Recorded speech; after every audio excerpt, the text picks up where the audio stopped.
12 army अफसरों को लेकर बलूचिस्तान की बाउंड्री के ऊपर से निकल रहा था, नीचे से मिसाइल मारी, 12 के 12 उड़ा दिया हवा में। दुनिया में यदि कहीं स्वर्ग है तो यही है, यही है, यही है। ये कश्मीर अपना उनसे ज्यादा सुंदर है, व्यवहारत है, पूरा कश्मीर अपना है। तो मैं सिंपल सा कहता हूं, ये जैसे भारत और पाकिस्तान दो अलग अलग देश बने, भारत अलग हुआ और पाकिस्तान अलग हुआ। पाकिस्तान ने बनने के बाद में 3 अटैक किए। कितने अटैक किए? पाकिस्तान एक अटैक करता है बलूचिस्तान पर। कहां पर करता है? बलूचिस्तान जो आज पाकिस्तान का राज्य है, वो पहले पाकिस्तान के पास नहीं था, तो एक अलग टुकड़ा हुआ करता था। अंग्रेज उसको अलग ही छोड़ रहे थे, लेकिन पाकिस्तान अटैक करता है, अटैक करके बलूचिस्तान को अपने कब्जे में ले लेता है। इसलिए बलूचिस्तान आज दिन तक कहता है कि हम आजाद है, हमारा पाकिस्तान के साथ कोई लेना देना। बाकायदा बलूचिस्तान ने अपनी आर्मी बना रखी है, बलूच आर्मी। बलूच आर्मी पाकिस्तान के खिलाफ लड़ती है, लेकिन पाकिस्तान पावरफुल है बलूचिस्तान की तुलना में, इसलिए दबा के ठोक मार के उनको रखता है। बलूचिस्तान वाले बाकायदा अपनी गवर्नमेंट अलग बनाते हैं। बलूचिस्तान का राष्ट्रपति अलग, प्रधानमंत्री अलग, विदेश मंत्री अलग, गृह मंत्री अलग, वित्त मंत्री अलग।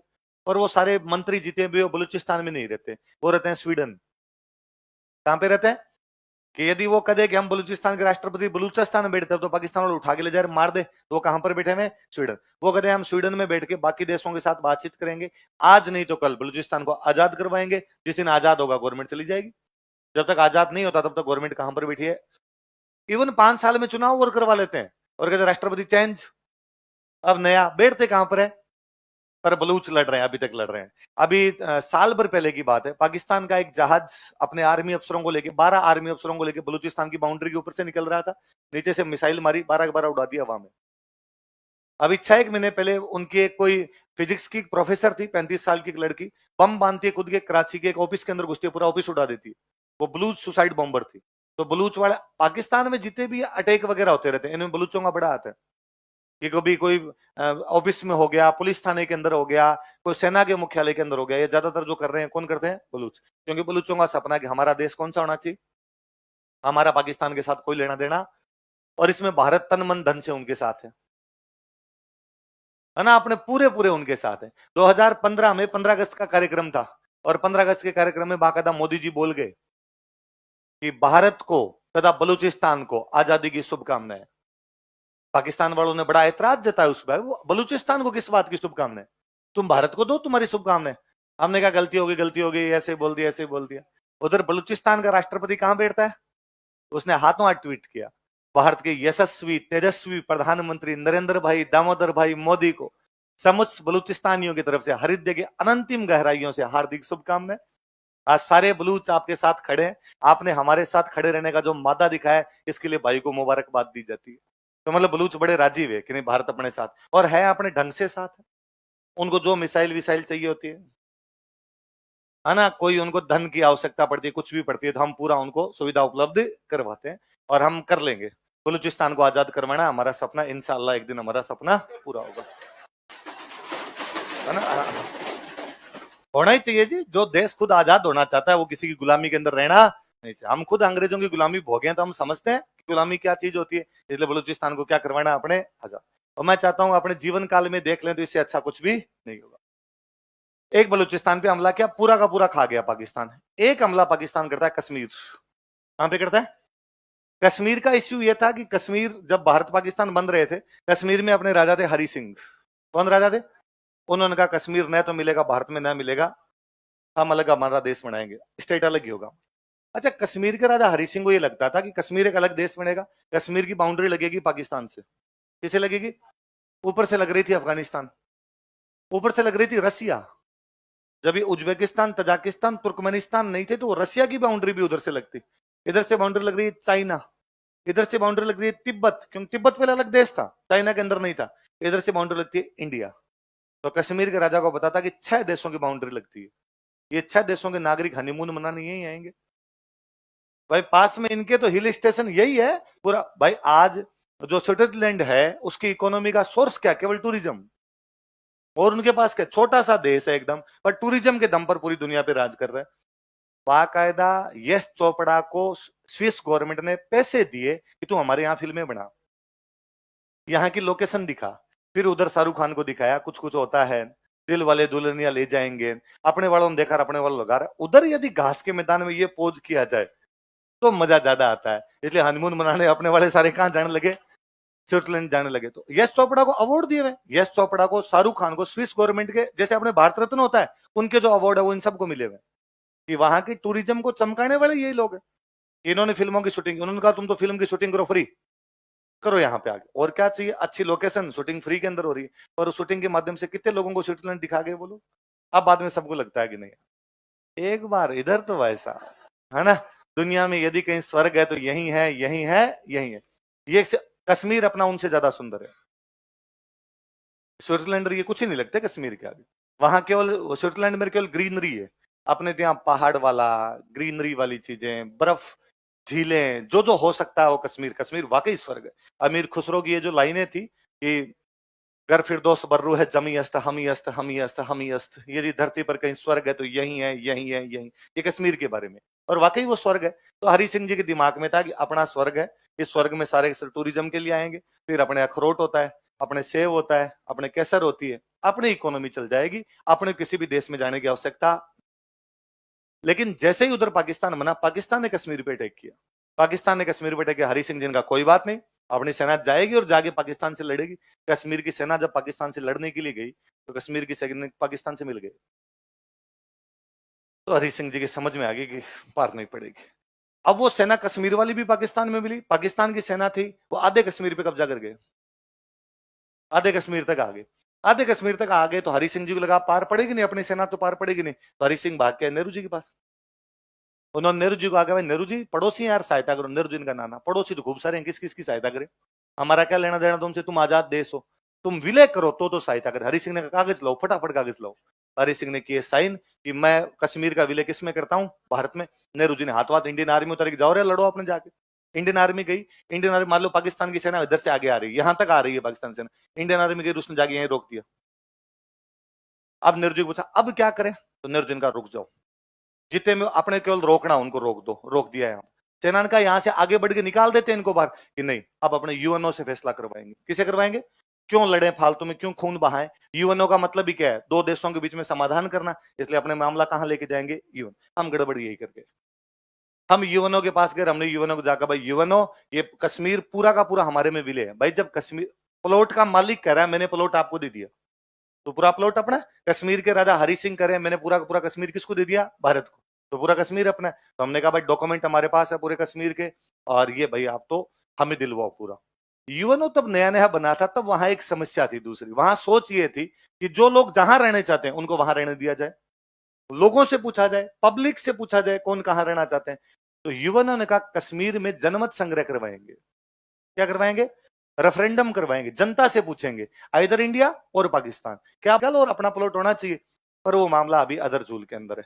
मुझे लगता है बलूचिस्तान वाला सपना पूरा होना हो, पर ये होगा मुझे लगता है साल भर के अंदर ही होगा, साल भर के अंदर अपने इधर बड़ा लगा। पता नहीं क्यों मुझे भयंकर गट फील आता है कई बार कि मैं रात को सोता हूं कि मैं सुबह जैसे ही उठूंगा और लगेगा पीओके अपना है। और गेंडा स्वामी को देखते हुए लगता भी है कि भाई कर जाएगा, है ना। जिस प्रकार से भाई ने संसद में कहा था कि जान दे देंगे जान कोई द्विपक्षीय मामला नहीं हमारा है, हम लेंगे वापस। अभी उस पीओके वाले कश्मीर में पाकिस्तान आजकल मंगते की स्थिति में भयंकर, है ना, आटा ही नहीं है, हालत ये आटा आटा नहीं है उनके पास में आजकल। तो अभी वो जावेद मियांदाद जो पाकिस्तान का फॉर्मर कैप्टन था, उसने अभी स्टेटमेंट दिया कि भारत को पाकिस्तान में आके खेलना चाहिए। तो उसके नीचे किसी अपने वाले ने ट्वीट किया कि आटा साथ में लड़ा के दे दोगे मंग तो आ तो जाएंगे पर आटे वाले प्रबंध तो कर लो तुम, हम क्या करेंगे तुम्हारे यहाँ पर आके। तो वो आटे की हालत खराब हो रखी है उनके। तो अभी तो इन दिनों में आप अखबारों पे थोड़ा सा ध्यान देना, आजकल पीओके में डिस्टर्बेंस है, और पीओके वाले कह रहे हैं हम पाकिस्तान से आजाद होंगे। भूखा मर रहा है, खुद तो भूखा मर रहा है, हमारे पे कब्जा कर रखा है, हमें भी भूखा मरेगा। तो हम वो करेंगे अब हम पाकिस्तान के साथ नहीं रहेंगे, पाकिस्तान से क्या होंगे। भले कह रहे हैं 10 आदमियों पर स्टेटमेंट आ रहे हैं वहां से, कोई नेता बोल जाता है, कोई और बोल जाता है। ये सब अपनी बहुत अच्छी रणनीति है। ये पहले उधर से पंगे करवाने, उधर पंगे होंगे, वो कहेंगे हम पाकिस्तान से आजाद होंगे, पाकिस्तान से आजाद होंगे।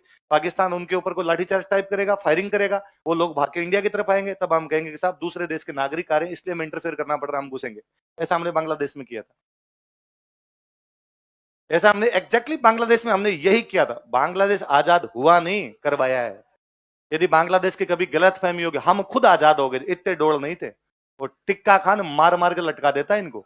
पाकिस्तान का एक जनरल हुआ करता टिक्का खान, टिक्का खान को उतारा था यहाँ पे। टिक्का खान पहले बलूचिस्तान गया था, बलूचिस्तान इतना कूटा उसने, इतना कूटा कि बलूचिस्तान वाले टिक्का खान को आज भी कसाई कहते हैं कि बलूचों का कसाई कौन था, कि टिक्का खान। तो टिक्का खान को इधर भेजा, फिर तू बांग्लादेश जा, और उसने इन बंगालियों को मारना शुरू किया। तो बंगाली भाग भाग के इंडिया की तरफ आने शुरू, तो हमने आर्मी उतारी पूरी, आर्मी उतार के भी टिक्का खान सबको मार मूर के कब्जा किया था वहां पे। तो जैसे बांग्लादेश पे कब्जा किया था, वैसा वैसा इधर कब्जा करेंगे। फिर कब्जा करके बांग्लादेश को तो हमने कह दिया था कि भाई इंडिपेंडेंट टेरिटरी है, इसको या तो मिला लेंगे या कई दिन ऐसा नाटक करेंगे इंडिपेंडेंट टेरिटरी पे धीरे धीरे। किसी भी बाउंड्री से सेना हटा के देख लो, आप और मैं यहाँ पे बैठ के खिलखिल हंसते रहते हैं, आप और मैं यहाँ पे निश्चिंत बैठे रहते हैं। 1 बजे आते हो, 7 बजे जाते हो, घर जाते हो निश्चिंत जाते हो, घर ही पहुंचेंगे। ये केवल इसलिए क्योंकि आपकी सेना बाउंड्री पे है। जिस दिन सेना बाउंड्री पे नहीं होगी, उस दिन पाकिस्तान इधर से नाश्ता करेगा पटियाला, और चाइना इधर से नाश्ता करेगा आगे उत्तराखंड। सारे के सारे अंदर घुसेंगे। तो ये सब बकवास बातें हैं, शांति प्रिय होना चाहिए, कोई शांति नहीं, पूरी अशांति उत्पन्न करके रखनी। पड़ोसियों को जितना तंग कर सकते हो उतना तंग किया जाना। पड़ोसी तंग रहेंगे तो आप सुखी रहोगे, पड़ोसी सुखी है तो आप हमेशा क्या रहोगे। तो ये इसमें 102 भी क्लियर रहना चाहिए। तो पाकिस्तान एक अटैक करता है बलूचों पे, पूरा खा गया। पाकिस्तान एक अटैक करता है कश्मीर पे, आधा खा गया। पाकिस्तान एक अटैक करता है जैसलमेर, कहां करता है? उसने तीनों तरफ से कबीलाई भेजे थे अपने, कबीलाई वो जनजातियां हैं बॉर्डर के आसपास की, थी सेना ही उनकी, और उनको जनजातियों टाइप के कपड़े पहना के भेजे। तो मुझे ये भी कभी समझ नहीं आया कि पाकिस्तान की सेना की ड्रेस सलवार कमीज क्यों है। दुनिया की एकमात्र फौज जो सलवार पहनती है वो पाकिस्तान है। मेरे ये भी कभी नहीं समझ में आया कि पाकिस्तान के जितने जनरल्स की फोटो देखता हूं उनके मेडल है। उन्होंने 4 युद्ध लड़े हैं, भारत से लड़े हैं, चारों के अंदर वो हारे हैं, फिर मेडल कहां से आए? 3-4 जीते भी जो भारत से हुए, सारे के सारे हारे, मेडल कहां से लाए वो? तो मैं बताऊं, उसका जवाब है मेरे पास, वो मेडल कहां से लाए। पाकिस्तान की सेना भाड़े पे जाती है ना, सऊदी अरब है, सऊदी अरब के पास खुद की सेना नहीं है। वो नहीं थे कई दिनों से, तो कोई इधर खुजली करे, बस मैं सावधान खड़े रहो यार, वो सावधान खड़ा नहीं हुआ जाए। तो पाकिस्तान का जो जनरल था उसने आके, सॉरी अमेरिका वाला जो जनरल था उसने पाकिस्तान वाले जनरल को आके कहा, अरे ये तुम्हारे जो है ना ये नहाए नहीं कई दिनों से, और इनके अंडरगारमेंट्स चेंज नहीं हुए, इसलिए इनके सबके खुजली हो रखी है, इनके अंडरगारमेंट चेंज करवाओ। पाकिस्तान वाले जनरल की अंग्रेजी मेरी तरह, उसको बापड़े को ये समझ में है कि अंडरगारमेंट चेंज करवाने हैं। उसने जाते सेना के सामने अंग्रेजी बोली अपनी सेना, और उसने सेना को जाका कि भाई सबको अंडरगारमेंट चेंज करने, इसलिए अहमद असलम के पहनेगा असलम, यासिन के पहनेगा यासिन। उसने आपस में चेंज करवा दिए। ये आर्मी है उनकी। तो आज दिन तक एकमात्र आर्मी है जिसके 93,000 फौजियों ने एक साथ घुटने टेक दिए। 93,000 फौजी, मतलब दुनिया में कमजोर से कमजोर देश की सेना ने भी ऐसे सरेंडर नहीं किया। ये सरेंडर किसका किया हुआ है? 71 का वॉर 93,000 फौजी सरेंडर करके एक साथ हाथ खड़े किए, भाई हम नहीं लड़ेंगे, काली गाय है, मार मत देना हमें। अभी जब ये अपने 2020 वर्ल्ड कप चल रहा था तो पाकिस्तान इंग्लैंड में फाइनल हुआ, तो अपने इंग्लैंड ने सेमीफाइनल में अपने कूट दिया, भयंकर कूट दिया। अपने वाले रन बना के 168 या 172 कितने रन बनाए, वो दोनों आउट ही नहीं हुए। वो बटलर और कौन है वो अकेले मार गए, 10 विकेट से हरा गए। पिछले 2020 वर्ल्ड कप में पाकिस्तान वाले अपने को 10 विकेट से हरा गए थे। तो पाकिस्तान के प्रधानमंत्री को शर्म नहीं आई, शाहबाज शरीफ ने ऐसा टुच्चा ट्वीट किया और उसने लिखा कल जो फाइनल होगा वो उन 2 टीमों के बीच में होगा जिसने भारत को 10-10 विकेट से हराया। 158-0 वर्सेज 168-0 जीतो अभी था, उनके बीच में होगा। अपने को एक फौज से रिटायर्ड जनरल साहब सरदार जी थे, शाम को 8 बजे के बाद सरदार जी को ट्वीट बड़ा अजीब लगा। सरदार जी ने वापस नीचे लिखा, कहा ये 158-0 और 168-0 तो क्या पता रिकॉर्ड टूट जाएंगे, पर 93,000 तो टूट ही नहीं सकता। 93,000 सोल्जर तुम्हारे घुटने टेक के गए थे। शाहबाज शरीफ ने ट्वीट डिलीट किया, तो मरने दो रहे, डिलीट करो। किसने कर दिया अपने इधर से। तो ये जब इधर जैसलमेर वाला हमला अपने हुआ तो जैसलमेर के राजा को लगा पार नहीं पड़ेगी अपने, तो जैसलमेर के राजा ने जोधपुर से सहायता मांगी। जोधपुर नजदीक था, पड़ोस के अंदर, तो जोधपुर वालों से कहा भाई मेरी सहायता कीजिए। जोधपुर के राजा ने कहा भाई चिंता मत करो, हम अपनी आर्मी भेजते हैं। तो जोधपुर ने अपनी आर्मी और अपनी एयरफोर्स दोनों उतारी। जोधपुर के पास एयरफोर्स थी। आजादी से पहले जोधपुर में 12 हवाई अड्डे थे। तो जोधपुर देश है एक, उस देश की ब्रिटेन के साथ में संधि है, तो अपने आप पूरा इंफ्रास्ट्रक्चर तो वही करता था। इधर से उतारी, उधर जाके एयरफोर्स ने जाके देखा कि थोड़े बहुत कबीलाई आ रहे थे, कोई बड़ा आक्रमण इस साइड से हुआ नहीं। तो उन्होंने कहा कि इन्फेंट्री अकेली जाके लड़ लेगी। तो जोधपुर और जैसलमेर की सेना लड़ी जाके उधर इस बाउंड्री के ऊपर, और जो पाकिस्तान वाले जो कुछ भी आ रहे थे, फौजी कबीलाई जनजातियां जो आ रही थी, उनको कूट पीट के निकाल दिया। जैसलमेर के कई गांवों में उन्होंने कब्जा किया था, कई थानों के अंदर आग लगा दी थी, और कई फसलें वसलें उठा के ले गए थे, पशु चोर के ले गए थे, ऐसे थोड़े बहुत कांड कर लिए थे। पर कुल मिला के जैसलमेर को हमने सेफ कर लिया था। इसलिए जैसलमेर को ये बात अच्छे से पता थी कि मेरी सुरक्षा किस पर निर्भर है, जोधपुर पर निर्भर है, वरना मेरी पार नहीं पड़ेगी। तो मुझे एक बहुत अच्छा किस्सा याद आता है। उस समय जोधपुर के राजा ने एक पर्सनल हेलीकॉप्टर जैसलमेर के राजा के पास भेजा, और जैसलमेर के राजा को कहा कि राजा, रानी, बच्चे, पूरी रॉयल फैमिली जोधपुर आ जाओ, शिफ्ट हो जाओ।